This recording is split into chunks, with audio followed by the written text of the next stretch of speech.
હવે આની કન્ડિશન તમે જો તો આ rays same towards mirror side if they are extended gradually the gap between those two rays they are continuously increasing. અહીંયાથી તમે જો તો એમની વચ્ચેનો ગેપ વધતો જાય છે. So now what? Okay, on the other side we have to draw the imaginary lines. Okay, imaginary lines હું અહીંયાથી draw કરું અને લાઈન માં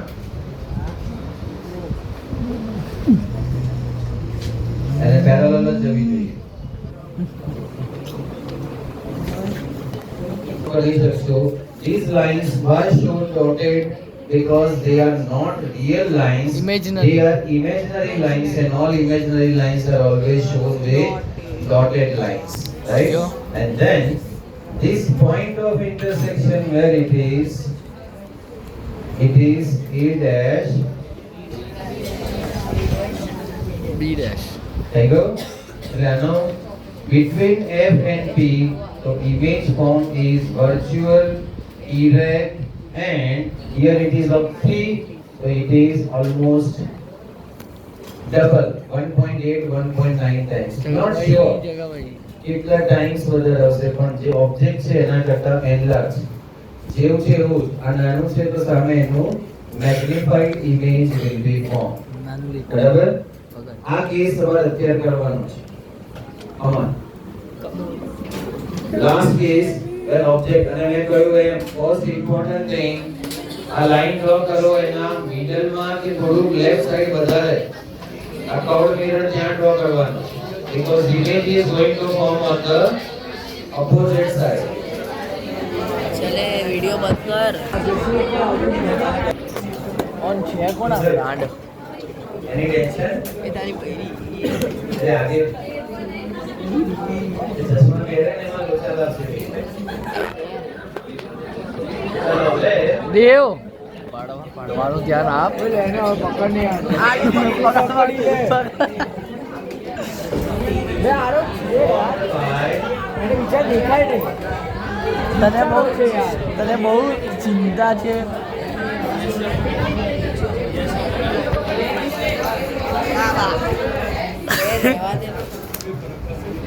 કોન્વેક્સ ઓલરેડી બંને વિડિયોઝ મેં તમને ગઈકાલે એક્સપ્લેન કરી દીધા. ફર્સ્ટ જે આપણે એનું વર્ચ્યુઅલ ફોકસ નો ડાયાગ્રામ ડ્રો કર્યું અને આગળ અચ્છા ને first diagram is this. So when object is placed at infinity, then all the rays parallel towards this, that is, means its outer bulging surface is its reflecting surface. Now this is your reflecting surface. So all the rays which are coming forward in this space, બોલતો there are infinite points on this reflecting surface. Get it clear about this convex mirror. In this convex mirror, you will find or you will obtain always virtual image. એવી image આવશે virtual. તમારા total 6 + 2 રે diagrams છે. એ રે diagrams માં first question મેં તમને હમણાં જ કીધો આ ફિનિશ કર્યું ત્યારે કે કોન્કેવ મિરર ની અંદર only last case is there were you should gate virtual image. Rest all the 5 cases we got real and inverted image. Here for this convex mirror, outer bulging surface is reflecting surface. Any other તમને આમાં ગમેના object મૂક્યું હોય બે જ case છે એમાં. First is infinity means as per its aperture object is very very far from it. Very far એટલે આપણે પેલા મિરર્સ ની વાત કરી હતી બરાબર કે ભાઈ દૂરનું ઓબ્જેક્ટ ત્યાંથી 5-10 મીટર દૂરનું પણ હોય ને that is considered as infinity. Okay, so where the object is formed, its image is formed, that is behind the mirror and it is always going to be virtual and erect and a smaller diminished or highly diminished image મળે. અને તમે curved mirror લઈને જુઓ તો તમને બહુ જ દૂરનો object અહીંયા હું મિરર લઈને ઊભો સપોઝ ટેરેસ પર તો સામે પેલું રક્ષિત સ્કાય જે છે કે એની આગળ કોઈ એવી હાઈ રાઇઝ બિલ્ડિંગ હોય પુષ્કળ એ લક્ઝરિયસ એને તમે અંદર જુઓ તો તમને એની જે 10 સ્ટોરી કે 12 સ્ટોરી બિલ્ડિંગ છે એ તમને આટલું નાનું દેખાય. એનો મતલબ શું થયો? હાઈલી ડિમિનિશ થયું છે. એ ડોટ લાઇટ સ્ટ્રક્ચર કહેવાય કે બિલ્ડિંગ કેટલા બધા મીટર્સ હાઈ છે, મોર ધેન 50 મીટર્સ. અને 50 મીટર હાઈટ વાળો ઓબ્જેક્ટ તમને જસ્ટ એક આટલા નાના એપર્ચર વાળા કોન્વેક્સ મિરરમાં એક ડોટ લાઇટ જેવું દેખાય છે. હાફ સેન્ટીમીટર પણ નથી દેખાતું. એનો મીનિંગ શું થયો? It's highly ડિમિનિશ. ક્લિયર છે? કે ફર્સ્ટ ડાયાગ્રામ એનો આ છે કે wherever at infinity object is placed, અને એમાં અંદર બુકમાં ટેબલ જે બનાવેલું છે ટેબ્યુલેટેડ ફોર્મ, તો concave mirror માં 1 2 3 4 5 6 different cases are there. Convex mirror માટે only 2 cases are there. Which two? Object is placed, object at infinity. And the second case, an object placed in front of mirror at any place. એનો કોઈ એવું special location નથી કે C ઉપર મૂકો, C અને F ની વચ્ચે મૂકો, F ઉપર મૂકો કે બિયોન્ડ C મૂકો, ગમે ત્યાં તમે ખાલી મિરરની સામે એને લઈને આવી જાઓ. That's it. છોડના તો આમાં આપણે પેલા પાર્કિંગ માંથી નીકળવા માટે કે એન્ટર થવા માટેના જે મિરર્સ અંડરગ્રાઉન્ડ માંથી તમે નીકળતા હો, બેઝમેન્ટ આપણે ત્યાં આગળ છે, આઈ મીન અંડરપાસ દક્ષિણી વાળું જે છે એ જગ્યાએ તમે જાઓ તો બંને બાજુ જ્યાં આગળ ટર્ન આવે છે ત્યાં આગળ દૂરથી તમે જોઈ શકો. તો ધેટ ઇઝ એ મિરરની સામે ઓબ્જેક્ટ છે તો એ બંને સાઈડનો કવર કરે. It is place at an angle, એટલે આમથી આવવા વાળો હોય કે આ એંગલ થી આવવા વાળો હોય, બંનેને વિઝન ક્લિયર થાય because it's outer bulging surface is it's reflecting surface. જો ઇનર હોત ને તો કોઈને કશું ના દેખાય. બરાબર છે, ક્લોઝ આવે ત્યાં ખબર પડે કે ઓહો, અને એ પણ પાછું કેવું ઇન્વર્ટેડ. લાસ્ટ કેસમાં તમે એની વચ્ચે જાઓ આમ કે F ને P ની વચ્ચે, તો તમને એનું રિયલ વર્ચ્યુઅલ ઇમેજ મળે, વર્ચ્યુઅલ એન્ડ ડિરેક્ટ ઇમેજ મળે. બાકી ના થાય. એટલા માટે આમાં બે કેસ, બંને કેસમાં એનો આન્સર આપણે લખીએ કે object at infinity, what kind of image is there? That is virtual ઇરેક્ચર રહેશે, પોઈન્ટ લાઇટ, એટલે જેને આપણે બીજું શું કહીએ છીએ? હાઈલી ડિમિનિશ. એને આપણે ડિમિનિશ પણ કહી શકીએ. એટલે બિલકુલ ડોટ જેવું નાનું સ્ટ્રક્ચર થઈ જાય in comparison of an object. અને object placed in front of mirror at any point or any place, એનો ઇમેજ શું આવશે? મેં એવું ક્યાં કીધું? આ તો પકડવું છે મોબાઈલ એન્ડ ડિમિનિશ. તમારા પાસે ચૂત ના પકડાય. And because of this reason, when object is placed in front of the convex mirror at any place, we are getting virtual erect and diminished. And that is why this kind of mirror is used in vehicles to see the object which or vehicles which are coming from behind. That is called rear view mirror. Rear at the back side, after drive the straight forward, but સામે બધેથી mirror જેવું લાગેલું નથી. So side mirrors can give an idea about which vehicles are approaching and which vehicles are to be given side. I will take left side, you go and proceed your work. Otherwise, જો એ બુદ્ધિ dash કરે તો પણ ઘણાને કાન pack હોય, earbuds માં સારા મને એમાંય પાછું નોઇઝ કેન્સલેશન કરીને મ્યુઝિક વાગતું હોય એટલે બહારનું કોઈ હોર્નિંગ હોંકિંગ કરતું રહે તો હોંકિંગ જ કરતું નથી, સંભળાય જ નહીં. ઇવન એમ્બ્યુલન્સ આવવાની હોય. And second thing, rare view mirrors રાખે જ નહીં. એટલે આ બંને પ્રોબ્લેમ્સ ને કારણે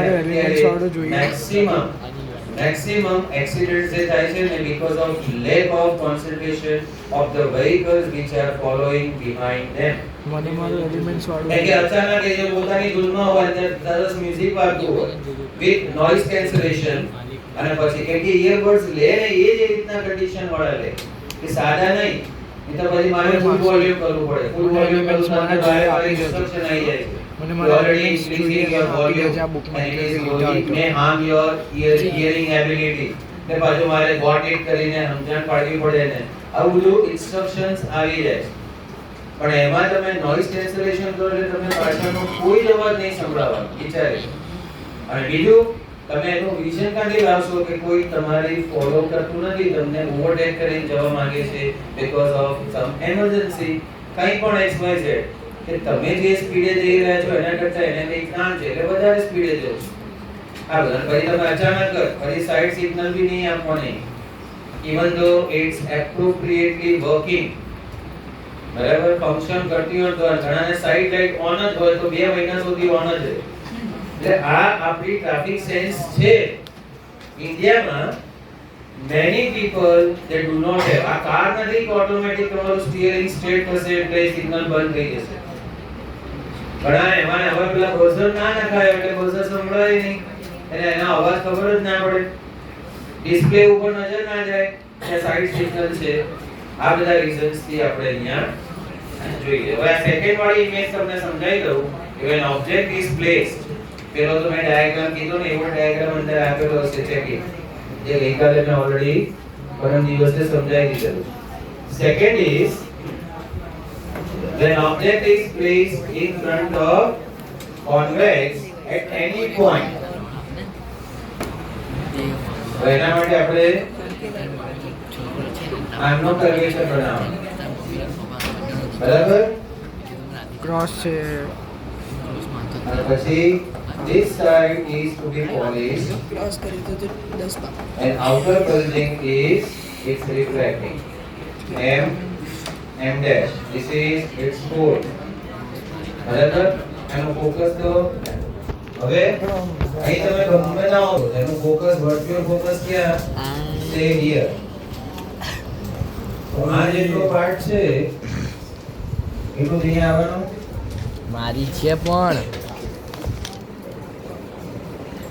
ક્લિયર હવે ઓબ્જેક્ટ ક્યાં મૂક્યું મિરરની સામે આખા પ્રિન્સિપલ એક્સિસ પર તમારી છે at any point મેં લખ્યું છે કે at any place you can put the object bar AB હવે એના રેઝ આપણે ડ્રો કરીએ તો first rays as per the rule parallel to the principal axis એટલે છે બટ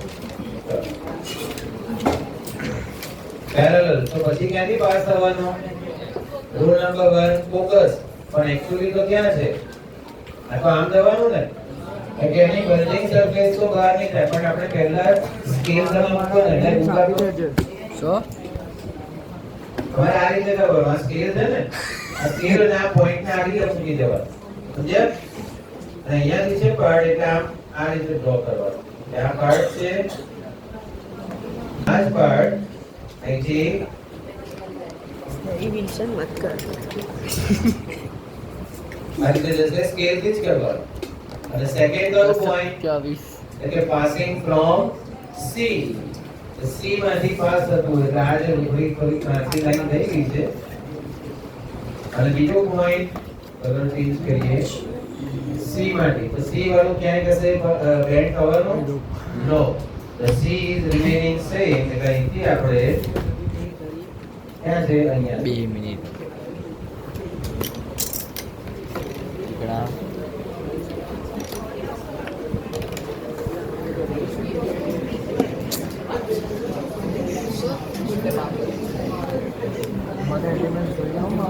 સો સુધી શું થયું શું પણ એલિમેન્ટ ગાયબ છે મારું શું ગાયબ છે એલી there is image is on જોઈ શકો છો ક્યાં છે અહીંયા આમાં જ્યાં ઇન્ટરસેક્શન થાય ને it is diminish image અને મેં 3 લાઇન્સ પર લીધું અને અહીંયા નિયરલી 1 કે 1.25 જેટલું જ મળ્યું લાઇન્સ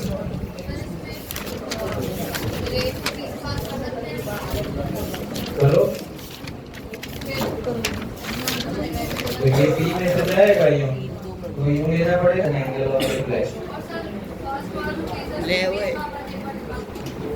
F पे all rays are getting convex की वो convex के अंदर नहीं है माँ देखो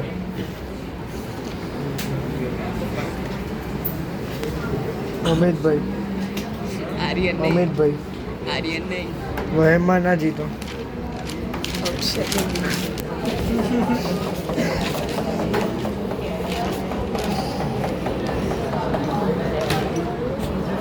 લેમન ધરતું જોજે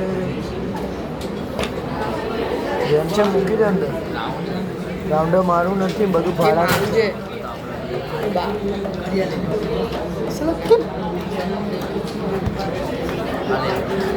હળી કરીએ તો માપ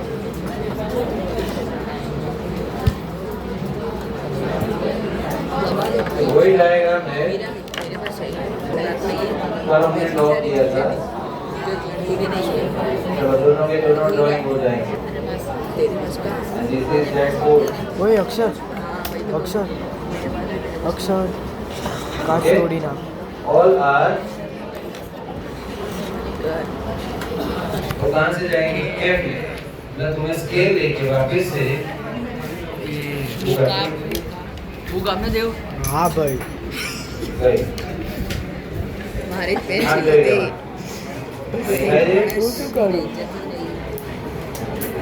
તેજી ગઈ देखो बड़ी તો બસ બે જ વસ્તુ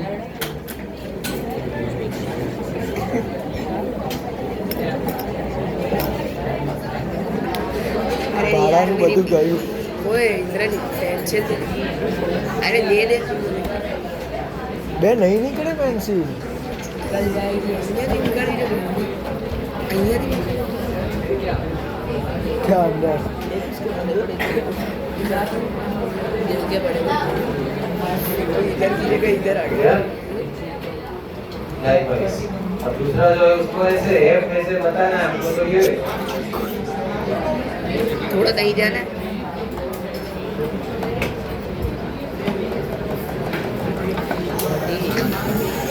पप्पा चिपवाड़े હા બહુ વર્ષો પેલા પોતાને કે કેટલા માર્ક્સ આવ્યા These are the two cases for which one? Clear? એવો મારો ये आपके 14 और ये दो total 5 diagrams for today now book के अंदर उसके कॉन्वेक्स एंड कॉन्केव मिरर के यूजेस ऐसा एक क्वेश्चन होगा ये सर यस બે બુક દે અરે આ પણ ગોતીને આપું છું મારે હોમવર્ક ટીક કરી લેજે પેન્સિલ નહીં પતું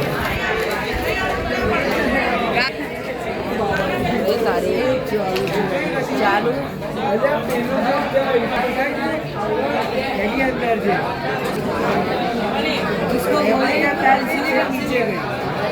नंबर 282